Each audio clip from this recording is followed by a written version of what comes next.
Bienvenue sur Africa 24 dans cette nouvelle édition du Non-Stop Info. Voici les titres de l'actualité. Les premières tendances des élections sénatoriales du 15 mars divisent la classe politique en République démocratique du Congo. Des scrutins remportés par la coalition du FCC et entachés par des allégations de corruption.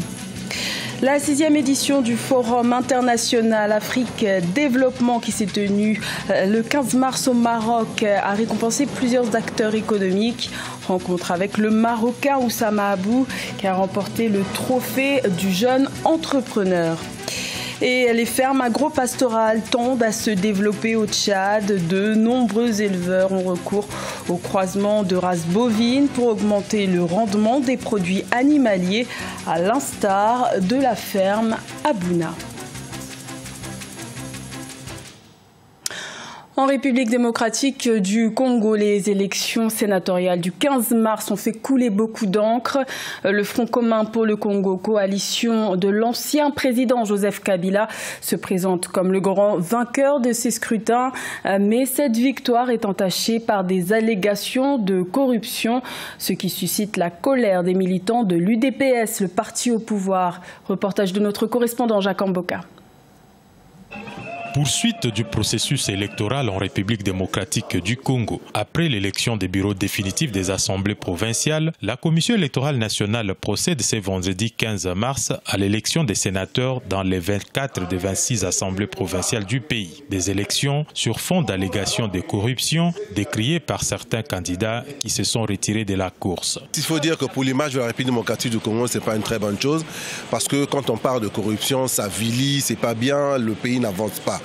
Pour enlever ces équivoques, je pense qu'on doit mettre une petite commission entre le procureur général de la République et puis l'institution de l'Assemblée provinciale de Kinshasa. Les allégations de corruption du processus électoral sont au centre des débats. Ceux qui soutiennent cette thèse ne sont tout simplement pas capables de se faire élire, estime le président de l'Assemblée provinciale de Kinshasa. S'il est vrai qu'il y a eu des gens qui ont exigé de l'argent aux candidats, nous souhaitons que ces gens-là soient identifiés, mais pas avec des preuves fabriquées.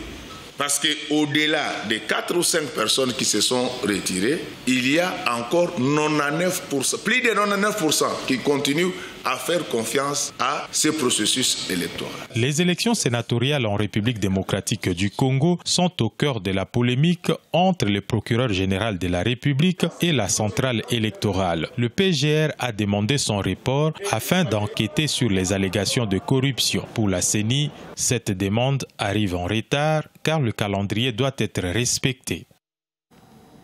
Au Soudan, la contestation populaire contre le régime en place ne faiblit pas depuis décembre 2018. Les manifestations se multiplient pour protester contre la vie chère, mais aussi contre le président Omar el-Béchir au pouvoir depuis près de 30 ans. L'exécutif a donc décidé le 14 mars de nommer un nouveau gouvernement chargé de s'attaquer en priorité pour trouver des solutions économiques. Ange Nomigno. La crise sociopolitique perdure au Soudan. Alors que les manifestations contre le président Omar el-Béchir continuent de prendre de l'ampleur, un nouveau gouvernement a été formé jeudi 14 mars 2019 avec pour défi de résoudre les problèmes économiques qui ont déclenché les mouvements populaires depuis près de 3 mois au Soudan.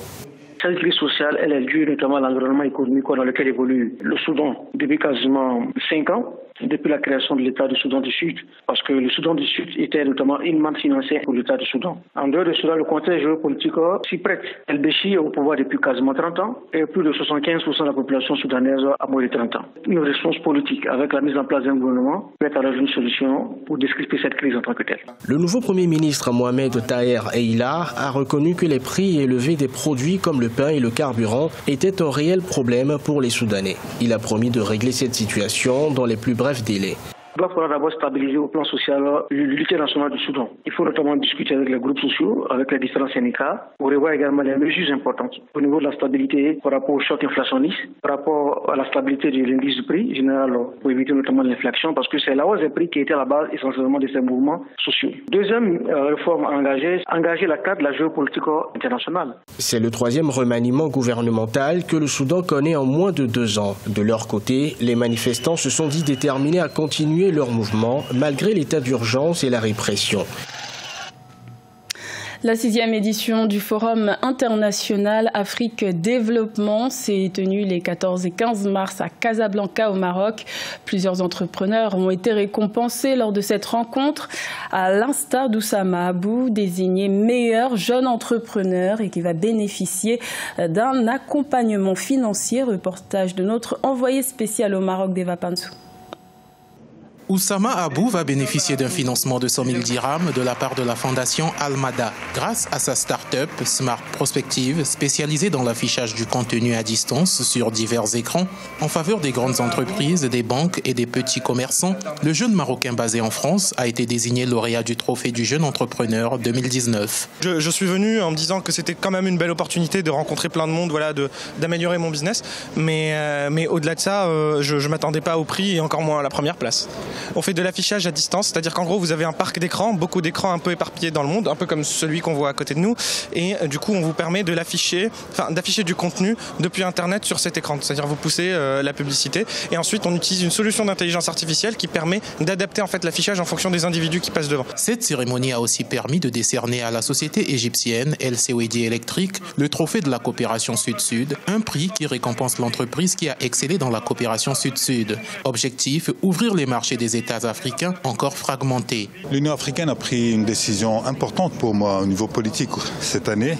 C'est le fait d'acter la zone de libre-échange économique continentale. Les réformes en matière d'ouverture des marchés, en matière de facilitation de l'investissement, en matière de facilitation de la circulation sont importantes et le secteur privé doit être au rendez-vous. Ça, c'est le challenge que nous avons.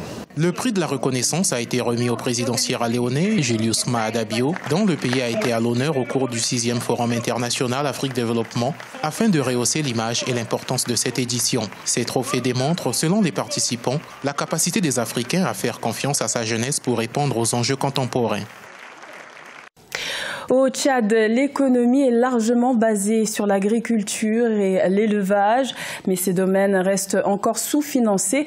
Pour répondre à la demande en produits animaliers du marché national et sous-régional, les producteurs ont de plus en plus recours au croisement de races bovines, à l'instar de la ferme Abouna. Reportage de notre correspondant au Tchad, Mahamat Ramadan. Commentaire, Marcel Farba-Maroun.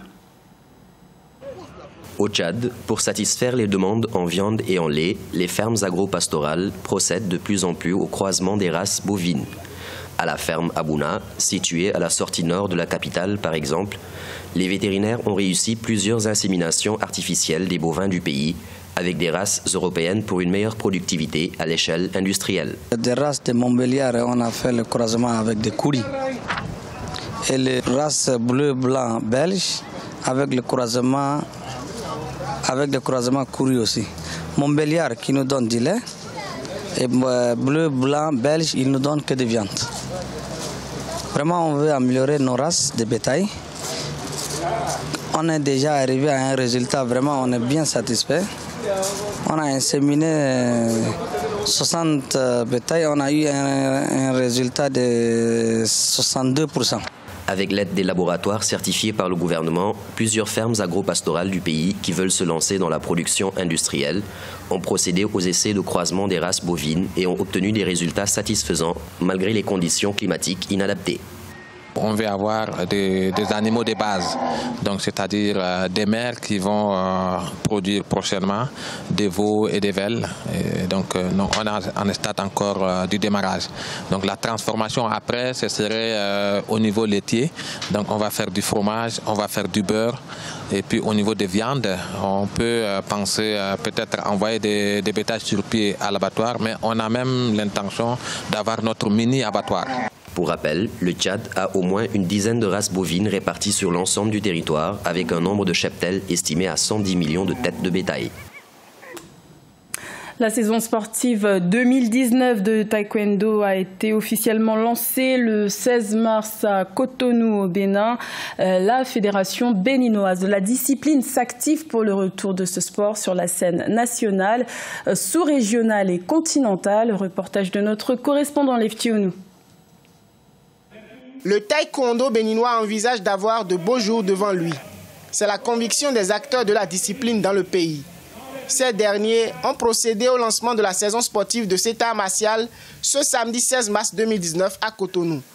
L'état des lieux de cette discipline est peu reluisant, en témoigne la faible participation des athlètes béninois aux compétitions continentales et mondiales.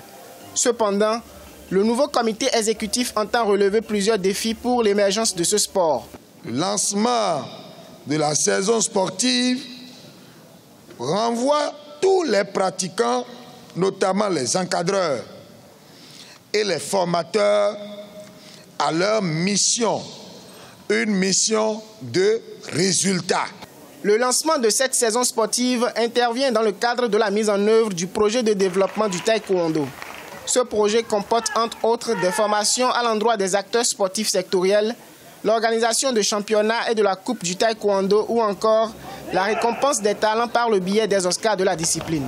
Pour tout le travail que vous avez déjà initié, vous les maîtres des salles, et pour la dynamique que vient d'enclencher le nouveau président de la fédération, je reste persuadé que Dieu fera en sorte que le Bénin puisse obtenir les médailles qu'il mérite au niveau continental et au niveau mondial. Les boursiers olympiques Kiki Géudiel, Romaric Kiki, champion du Bénin en taekwondo dans la catégorie de plus de 80 kg. Sadat Boni Biaou, dans la catégorie des moins de 58 kg, révèlent leur talent à travers cette discipline sportive. C'était le journal de la rédaction. Merci de l'avoir suivi. L'information continue sur Africa 24.